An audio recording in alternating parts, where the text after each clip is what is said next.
Hey guys, now you can follow me on Facebook. Just go to facebook.com/UltraMaximusReviews. In association with nerdaddiction.com.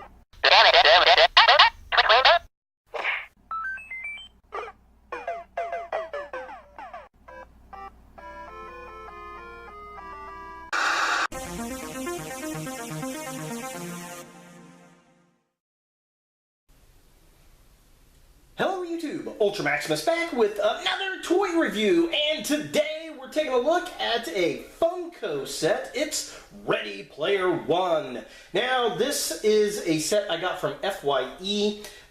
It is all three of the main characters and one of the bad guys from Ready Player One, the Steven Spielberg adaptation of the novel. And I really liked the movie. I went to go see it not too terribly long ago.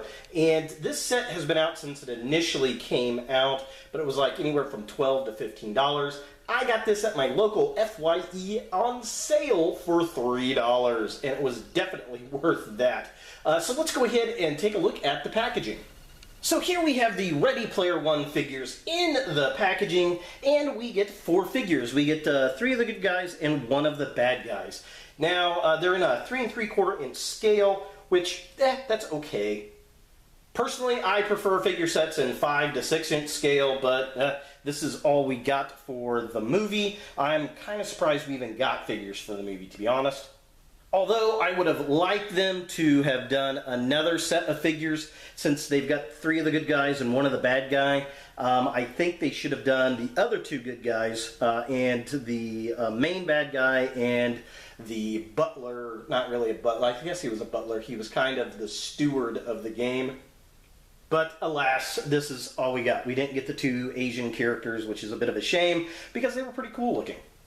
And they would have made great action figures. So we do get Parzival, who's the main character. We also get Artemis, who's the secondary main character. We get H, and it's kind of funny how H's name is spelled on there. It's A-E-C-H, like phonetically spelling the letter H, which is kind of funny.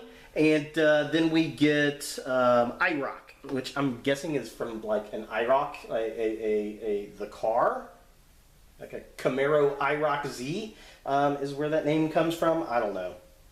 But to be honest, H and I-R0k should be bigger, but they're all the same size, which is really kind of weird looking. But here are all the figures here. The other weird thing is all the good guys have guns and the bad guy doesn't. I just kind of noticed that. It's kind of strange.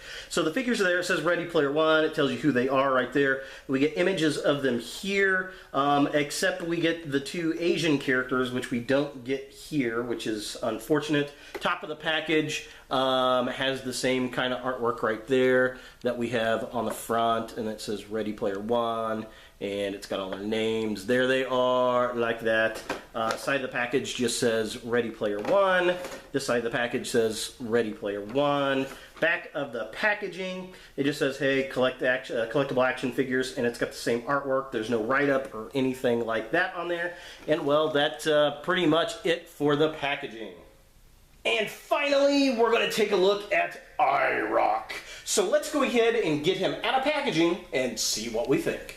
So here we have an I-R0k out of the packaging, and I gotta say, I think I-R0k's one of my more favorite characters in this figure set. Just definitely looks interesting. I like the neon in the skull. I-R0k also has one of those bodies that you can see through, which is very cool, just like in the movie. You've probably seen that in the trailers. Now, I will say that I-R0k, spoiler alert, is a very disappointing villain because he really doesn't do anything in the movie. He's really there for more comic relief than anything else, which is a shame because he looks wicked cool. And having never read the book, I don't know how that character ends up in the book. I'm definitely going to pick it up and give it a read. But yeah, I just wish there was a bit more with this character in the film. But maybe that's by design. If you've read the book, leave a comment down below. The other thing I think is kind of weird about this set is that we get the one bad guy, but he has no weapons. All the good guys have weapons, but the bad guy doesn't, which is very strange. And I really, really do wish they would have put another set out with the other bad guy and then give us the butler, kind of caretaker character, and then the two ninjas. That would have been really, really cool. But alas, we did not. So let's take a look at the villain's articulation here. Now, his head is on a swivel, but it's really stiff. And I'm afraid that the cowl is going to pop off, so I don't really mess with it that much. And then the arms go up pretty much all the way. It's a little hampered by his shoulder pads there. They do go out like that. He's got the single jointed elbow.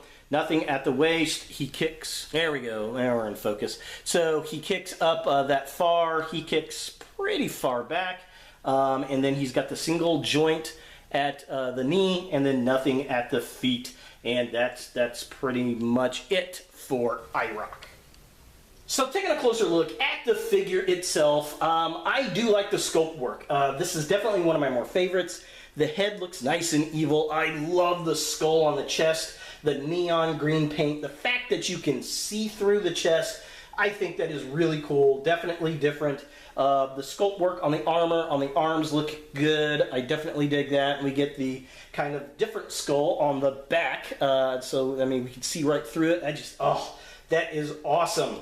Paint-wise, it's done really well. Sculpt-wise, it's done really well. It just has very limited articulation, and I think it's in the wrong scale. And then taking a look at the lower half of the figure, I love the dark red paint on his little jacket there. That looks good. It's all the way around. The sculpted detail on his boots. It's got the little spike armor. Very cool. All the detail on the jacket looks really good. Definitely digging that. The different paint apps with the armor look good on his boots. You've got that kind of dark gray and the black. And then it's even got the paint apps on the actual spikes coming off on the side there. That looks really, really good. Overall, they made it look cool. It just needs to be bigger. For comparison, here we have I-R0k with his other three wave mates in the box set, and he's definitely, I think, the largest figure in bulk, maybe side by side with H, about the same. Yeah, definitely a neat set to see all four of these characters. And again, I really do wish that we had gotten another set of these figures that had the main bad guy that ran the company, and then maybe the robot butler or caretaker, whatever you want to call him, and then the ninja and samurai, the two younger guys. I think that would have been really cool, especially since that the Asian warriors had box art on this thing. But this set didn't sell all that well. I mean, I got it for $3, so I can kind of see why they didn't invest more money into this. So is I-R0k from Ready Player One a figure you want in your toy collection? As I've said about all these other figures, this could be a very easy pass unless you're a completist for that novel or film. This is the only toy set that I know of that got put out. I don't think they're in the right scale. They should have been a 6-inch scale, but at least we did get all of them in one batch. That's kind of nice, at least. You know, as far as design goes, this is one of the more interesting of the characters. It looks really cool. I will give it that. Probably one of the better looking figures, but it's a disappointment on film. So yeah, I mean, he's just kind of there in kind of comic relief. And he doesn't have a weapon in the toy, and I find that very, very strange. So he should have come with the bomb thing or something. I don't know. But yeah, it is what it is. If this is something you're after, definitely look for it on sale. If you can get it for $3 at FYE like I did, sure, why not? But I'd be hard-pressed to pay $15 for it. So there he is, I-R0k from Ready Player One by Funko. Hey guys, thanks for watching. If you like this video, thumbs it up. If you hate this video, thumbs it down. To watch more Ultra Maximus, click on the links to the right. Don't forget to subscribe and share, like us on Facebook, and look for more videos in the future.